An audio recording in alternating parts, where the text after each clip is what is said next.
AP BJP రాష్ట్ర కార్యాలయంలో ఉగాది వేడుకలు ఘనంగా నిర్వహించారు. పరాభవ నామ సంవత్సరంలోకి అడుగిడిన సందర్భంగా ప్రత్యేక పూజలు జరిపించారు. వేడుకల్లో ఏపీ బీజేపీ అధ్యక్షుడు మాధవ్తో పాటు పలువురు పార్టీ నేతలు పాల్గొన్నారు. వేడుకల్లో భాగంగా పలు రంగాలలో రాణించిన వారిని సన్మానించారు.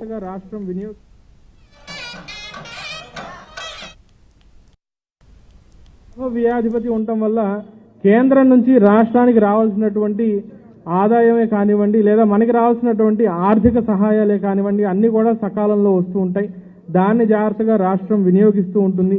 శ్రామికులకు ఈ సంవత్సరం శుభవార్తలు వింటూ ఉంటారు. ఉపాధి అవకాశాలు పెరుగుతూ ఉంటాయి. లగ్నంలో చంద్రుడు అట్లాగే శుక్రుడు కూడా ఉంటూ ఉన్నారు.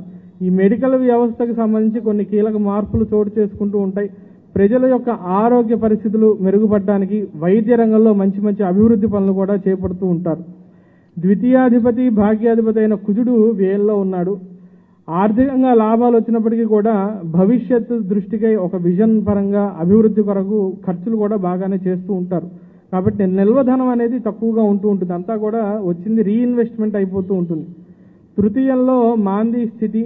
తృతీయ స్థితి వల్ల మనం ఈ యొక్క దాయాదులు అంటే పొరుగు రాష్ట్రాల గురించి చెప్పుకుంటూ ఉండాలి. తృతీయంలో మాంది ఉండటం వల్ల ఆంధ్ర తెలంగాణ మధ్య మటుకు సామరస్యత కొంత సమతుల్యత తప్పే అవకాశాలు కనిపిస్తూ ఉన్నాయి.